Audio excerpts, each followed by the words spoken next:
ಮುಂಜಾವದಲ್ಲಿ ಹಸಿರು ಹುಲ್ಲು ಮಕಮಲ್ಲಿನಲಿ ಪಾರಿಜಾತವು ಹೂ ಸುರಿಸಿದಂತೆ.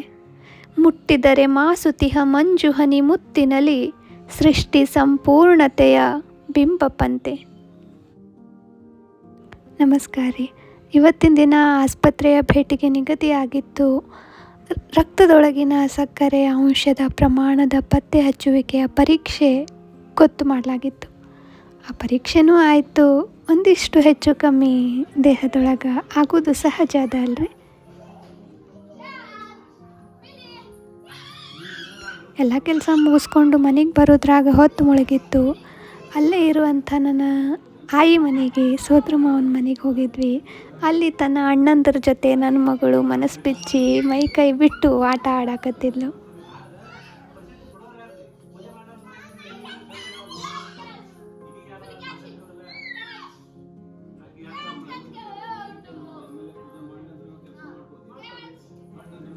ಆಯಿ ಬಿಸಿ ಬಿಸಿ ರೊಟ್ಟಿ ಜುಣುಕ ಬಡಿಸಿ ಪ್ರೀತಿಯಿಂದ ಉಣಿಸಿ ಊರಿಗೆ ಕಳಿಸಿದ್ಲು. ಒಂದಿಷ್ಟು ಬುದ್ಧಿ ಮಾತು ತಿಳಿಸಿ. ಮರುದಿನ ಇಡೀ ದಿನ ನನ್ನ ಮಗಳೊಟ್ಟಿಗೆ ಸಂಪೂರ್ಣವಾಗಿ ಯಾವ ಕೆಲಸನೂ ಮಾಡದೆ ಶಾಂತವಾಗಿ ಕಳೆದೆ ನೋಡ್ರಿ. ಮತ್ತು ರಕ್ತ ಪರೀಕ್ಷೆ ಒಳಗೆ ಒಂದಿಷ್ಟು ಹೆಚ್ಚು ಕಮ್ಮಿ ಆಗಿತ್ತು. ಸ್ವಲ್ಪ ರಕ್ತದ ಪ್ರಮಾಣ ದೇಹದೊಳಗೆ ಅತಿ ಅನ್ನುವಷ್ಟೇ ಕಮ್ಮಿ ಆಗ್ಯದ ಅನ್ನೋ ಕಾರಣಕ್ಕೆ ಒಂದು 3 ಡೋಸ್, ಅದಕ್ಕೆ ಕನ್ನಡದಾಗ ಏನು ಹೇಳಬೇಕು ಅನ್ನೋದನ್ನು ಕಮೆಂಟ್ ಮಾಡಿರಿ, ಒಂದು ಔಷಧಿಗಳನ್ನು ಕೊಟ್ಟಾರ. ಅದನ್ನು ಮನ್ಯಾಗ ನನ್ನ ಮಗಳೊಟ್ಟಿಗೆ ಹಾಕಿಸ್ಕೊಳ್ಳೋ ಮುಂದೆ ನನ್ನ ಮಗಳು ನನಗೆ ಮಾಡುವ ಆರೈಕೆ ಎದುರು ಎಂಥ ಸಮಸ್ಯೆ ಇದ್ರೂ ಬಗೆಹರಿದು ಬಿಡ್ತದೆ. ಆಕೆಯ ಒಂದು ನಗುಮುಖ ಸಾಕು ನನ್ನ ಇಡೀ ಬದುಕಿಗೆ ನಗುವನ್ನು ನಾನು ಕಂಡುಕೊಳ್ಳಿಕ್ಕೆ.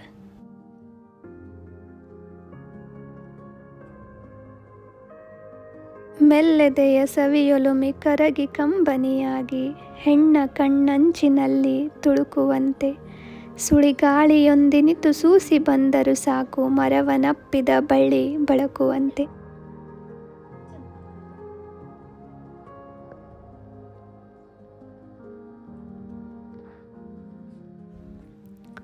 ಇಡೀ ದಿನ ಪುಸ್ತಕ, ಫೋನು ಎಲ್ಲನೂ ಮುಚ್ಚಿಟ್ಟು ಹೊಸ ಹೊಸ ಚಿತ್ರಗಳನ್ನು ಟಿ ವಿ ಒಳಗೆ ಹಾಕ್ಕೊಂಡು ನೋಡ್ಕೋಂತ ತಾಯಿ ಮಗಳು ದಿನ ಕಳೆದ್ವಿ.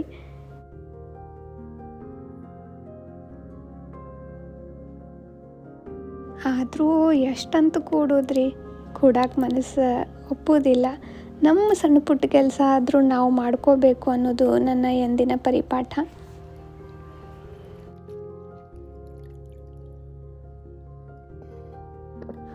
ಅಮ್ಮ ಪಾಲಕ್ ಜ್ಯೂಸ್ ಮಾಡಿಕೊಡ್ತೀನಿ ಅಂದರು.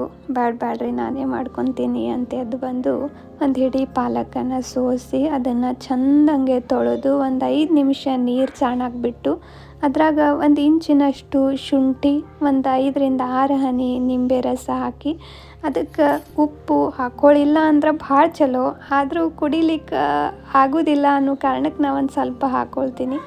ಅದು ತೊಳೆದಿದ್ದ ಪಾಲಕನ್ನು ಒಂದು ಸ್ವಲ್ಪ ದಪ್ಪಾಗಿ ಕತ್ತರಿಸ್ಕೊಂಡು ಮಿಕ್ಸರ್ನ ಪಾತ್ರೆಯೊಳಗೆ ಅದನ್ನು ತುಂಬಿ ಅದಕ್ಕೆ ಎಲ್ಲ ಶುಂಠಿ, ಒಂದಿಷ್ಟು ನಿಂಬೆ ರಸ, ಒಂದು ಸ್ವಲ್ಪ ಜೀರಿಗೆ ಕಾಳುಗಳನ್ನು, ಉಪ್ಪನ್ನು ಸೇರಿಸ್ಕೊಂಡು ರುಬ್ಕೊಂಡ್ರೆ ಆಯ್ತು ರೀ.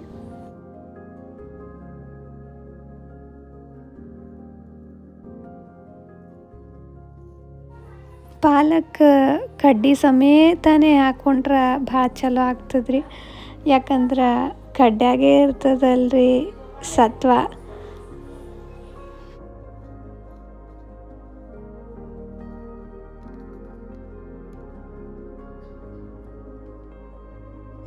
ರಕ್ತದೊಳಗಿನ ಹಿಮೋಗ್ಲೋಬಿನ್ ಪ್ರಮಾಣ ಹೆಚ್ಚಾಗಬೇಕು ಅಂತಂದ್ರೆ ಎಲ್ಲರೂ ಸೂಚಿಸುವ ಮೊದಲ ಮನೆ ಮದ್ದು ಪಾಲಕ್, ಬೀಟ್ರೂಟ್ ಇವುಗಳನ್ನು ತಿಂದು ನನ್ನ ದೇಹದ ಆರೈಕೆಯನ್ನು ನಾನು ಮಾಡ್ಕೋಬೇಕಾದ ಅನಿವಾರ್ಯತೆ ನನಗೀಗ ಅದ. ನನಗಾಗಿ ಅಲ್ಲದಿದ್ದರೂ ನನ್ನ ಭ್ರೂಣದೊಳಗೆ ಬೆಳೆಯುತ್ತಿರುವ ಹಸುಗೂಸಿಗಾಗಿ.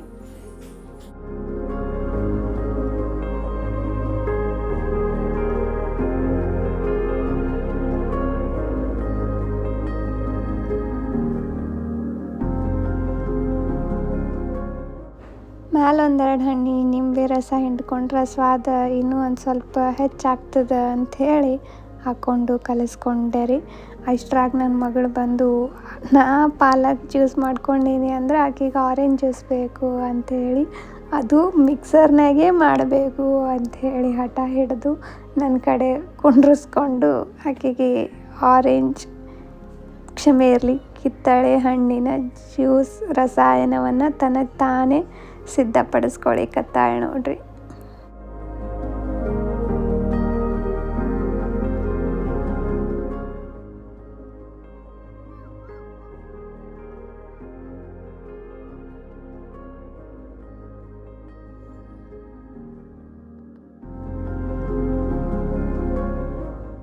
ನೋವಿರಲಿ ನಲಿವಿರಲಿ ಮೊಗದ ಮೇಲಿನ ನಗೆ ಎಂದೂ ಬಾಡದಿರಲಿ.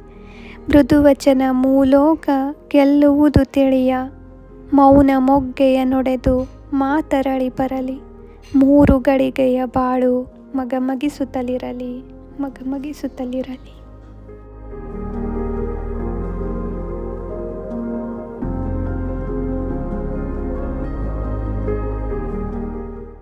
ಇದಾಗಿತ್ತು ಸವಾಲಿನ ದಿನ 17. ಮತ್ತು ನಾಳೆ ಸಿಗ್ತೀನಿ ರೀ. ಅಲ್ಲಿ ತನಕ ನಿಮ್ಮ ಪ್ರೋತ್ಸಾಹ ಪ್ರೀತಿ ನನ್ನ ಮೇಲಿರಲಿ. ನಮಸ್ಕಾರ.